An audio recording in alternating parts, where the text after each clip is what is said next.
guys, this is Vandana Bisht and welcome to my channel Maths Adda. So guys, आज हम करेंगे class 10 NCERT maths का chapter 3 की exercise 3.5 का question number 2.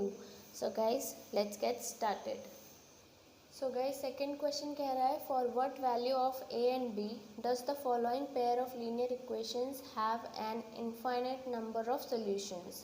तो ये हमारी दो लाइंस की इक्वेशन है. हमें बताना है कि कौन सी ए और बी की वैल्यू पे जो है इसकी जो सोल्यूशन है वो इन्फाइनाइट मैनी सोल्यूशंस होंगे. ठीक है, तो सबसे पहले हम क्या करेंगे, ये देखेंगे कि इन्फाइनाइट मैनी सोल्यूशंस की कंडीशन क्या होती है. वो होती है a1/a2 is equal to b1/b2 is equal to c1/c2. इस केस में हमारे पास इन्फाइनाइट मैनी सॉल्यूशंस होते हैं. ठीक है, तो अब हम क्या करेंगे, इसको लिख लेंगे इस फॉर्म में. दैट इज a1 है हमारा 2, a2 है हमारा a माइनस बी, b1 है हमारा 3 एंड b2 है a प्लस बी. सिमिलरली जो हमारा c1 है वो है 7 और ये है हमारा 3a plus b minus 2. Guys, इसको आप इधर लेके भी आ जाओ, अगर जनरल इक्वेशन लिखो इसकी तो ये -7 होगा, ये भी माइनस टाइम्स ऑफ दिस होगा. तो माइनस से माइनस कैंसिल हो जाएगा तो उससे इतना फ़र्क पड़ेगा नहीं, इसीलिए मैंने इसको ऐसे ही लिख दिया है, इस तरफ वाला इस पॉजिटिव वाला ही लिख दिया है. ठीक है, तो अब हम क्या करेंगे, इस टर्म को कांस्टेंट के इक्वल रखेंगे एंड इस टर्म को भी कांस्टेंट के इक्वल रखेंगे. तो a minus b is equal to 7/3a plus b minus 2. इसको सॉल्व करेंगे तो आएगा हमारे पास 6a plus 2b minus 4 is equal to 7a minus 7b. तो अब इसको सॉल्व करके आएगा -a plus 9b minus 4 is equal to 0. ये हमारी फर्स्ट इक्वेशन हो गई. सिमिलरली इसको कांस्टेंट के इक्वल रखेंगे. 3/a plus b is equal to 7/3a plus b minus 2. ठीक है, इसको क्रॉस मल्टीप्लाई करेंगे तो आएगा 9a plus 3b minus 6 is equal to 7a plus 7b. अब इसको अगर हम लिखेंगे सॉल्व करके तो आएगा 2a minus 4b minus 6 is equal to 0. ये हमारी हो गई सेकेंड इक्वेशन. अब हमारे पास दो इक्वेशंस आ चुकी हैं. आप देख सकते हो a की टर्म में, b की टर्म में और कांस्टेंट की टर्म में. इसमें हम क्रॉस मल्टीप्लिकेशन यूज़ कर सकते हैं. तो सबसे पहले अगर मुझे a के नीचे टर्म्स लिखनी है तो मैं क्या करूँगी, a की टर्म्स को छुपा दूँगी एंड इनको क्रॉस मल्टीप्लाई करूँगी. तो ये हो जाएगा 3 into minus 6 minus 6 into minus 4 is equal to b upon b की टर्म्स छुपा लूँगी. ये हो जाएगा -6 into 2 -6 into 2 minus 9 into -6 is equal to 1 upon में. अब मुझे कांस्टेंट की टर्म्स छुपानी है तो ये हो जाएगा 9 इंटू -4 माइनस 3 इंटू 2. तो अब इसे सॉल्व कर लेंगे. ये आ जाएगा a अपॉन में -18 माइनस 24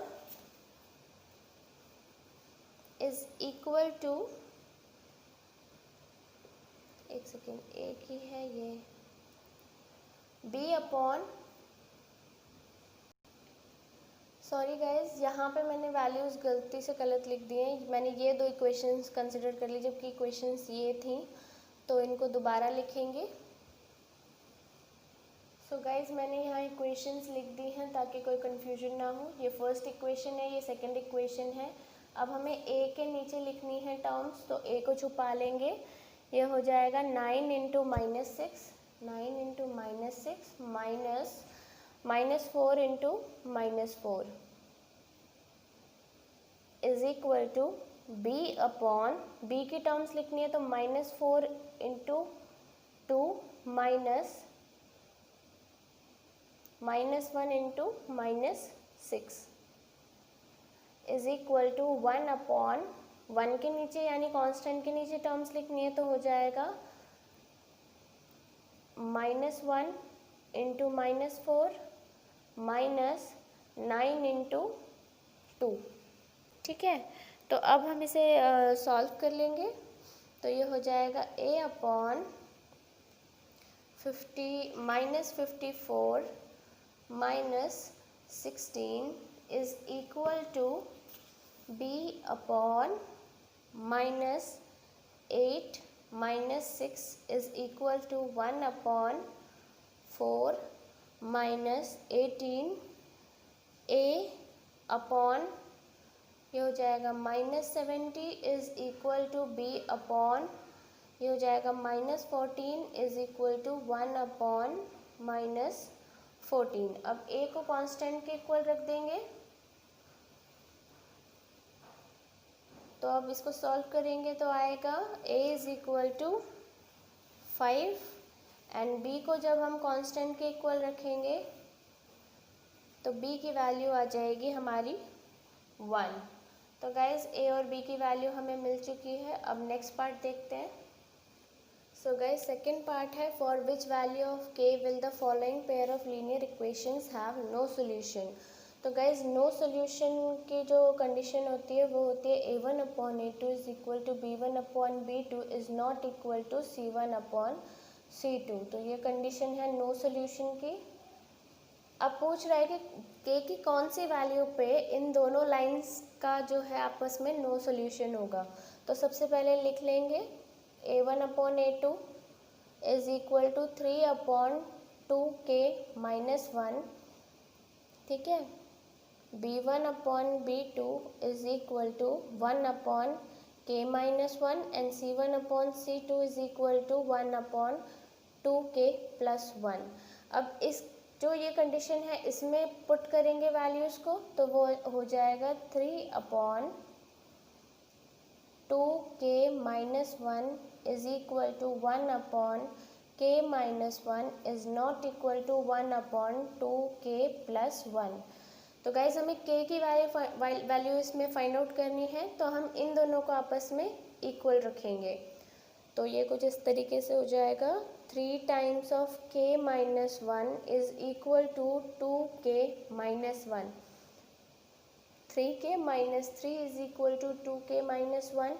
ये इधर जाके हो जाएगा k इज इक्वल टू 2। तो गाइज k की जब वैल्यू 2 होगी और आप इसको इसमें पुट करोगे तो आप देखोगे कि ये जो लाइंस हैं आपस में नो सोल्यूशन बना रही हैं, यानी कि ये दोनों लाइंस जो हैं पैरेलल आ रही हैं।